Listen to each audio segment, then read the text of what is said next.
The invitation. The Thompsons had just moved into Maplewood Lane, an old neighborhood where autumn leaves blanketed the streets in grand. Aged houses stood under a canopy of trees. They couldn't believe their luck. A beautiful house with a fenced-in backyard and a welcoming community, all at an amazing price. Within days of their move, an invitation arrived in their mailbox. You are invited to the annual Halloween feast. The Thompsons were thrilled, especially when they learned the invitation came from the Carmichaels, the friendly couple who lived right next door. Everyone in the neighborhood seemed excited about the party, and whispers about the famous Halloween feast were everywhere. Halloween night, as the Thompsons walked up to the Carmichaels' grand Victorian house, they marveled at the elaborate Halloween decorations. Orange lights wound up the porch railing. Grinning jack-o'-lanterns glowed with flickering candlelight. And eerie music played softly from hidden speakers.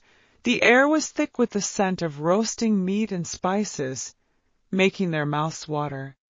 The door opened before they could knock. Janine Carmichael, the hostess, greeted them, her smile warm and wide. "Welcome, Thompsons.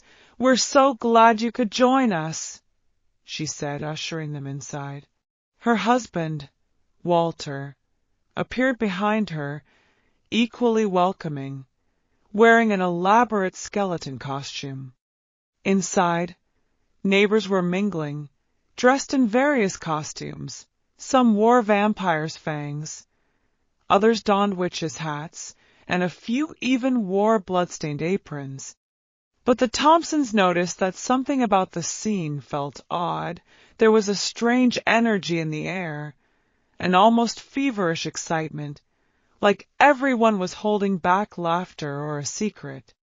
"Come in," Walter urged. "You simply must try our appetizers."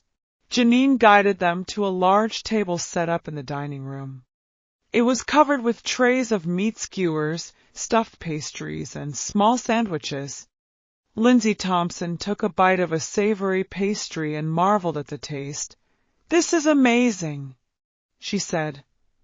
"What's in it?" Janine smiled, a strange glint in her eyes. "Oh, just a family recipe. It's been passed down for generations. Please help yourselves." The Thompsons continued sampling the food, feeling increasingly relaxed as they drank from goblets filled with a dark, rich red wine. But as they settled in, they started to notice things that made them uneasy. On the walls were various paintings, old and faded, but strange in their content. They depicted scenes of people at large feasts, the tables piled high with. Lindsay squinted, trying to make out the details. The people in the paintings were feasting on what looked like limbs, with eyes hollow and hungry. The dinner seal, the sound of a small bell rang through the room, and Janine called out, "Dinner is served." The guests eagerly made their way to a long table covered with fine china and silverware, each place set perfectly. At the center of the table was a covered platter, from which the savory aroma wafted, even stronger than before. Walter and Janine exchanged glances, smiling with a knowing look. The Thompsons took their seats, watching as Janine and Walter lifted the cover from the platter with a flourish, revealing a roast, a beautifully cooked leg with browned, glistening skin. But as Lindsay looked closer, she noticed it wasn't an animal leg. It was human. She froze, her face draining of color as she glanced around the table. The neighbors' eyes sparkled with a strange, hungry glint, and their smiles twisted into something sinister. "What is this?" Lindsay stammered, unable to tear her gaze from the grotesque centerpiece. Walter leaned forward, his face stretched into a grin that was no longer friendly. "We like to keep traditions alive here on Maplewood Lane," he said, his voice low and chilling. And every Halloween, we welcome new neighbors with a special feast.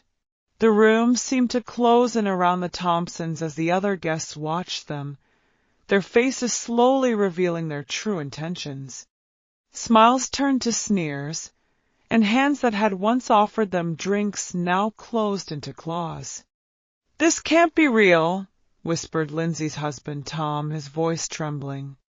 But the laughter that erupted from the other guests told him otherwise. Walter raised his glass. "To new beginnings and fresh meat." The guests clinked their glasses, the sound echoing ominously through the room. As they began to carve into the roast, Tom and Lindsay bolted, running for the front door. But they didn't get far. The neighbors were ready, hands reaching out, blocking their escape. The smiles grew wider, their faces distorted in the flickering candlelight, their intentions all too clear.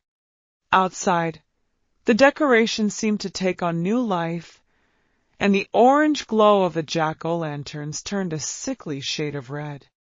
And somewhere in the night, the sound of laughter and clinking glasses echoed through Maplewood Lane as the residents welcomed their new neighbors into the fold forever.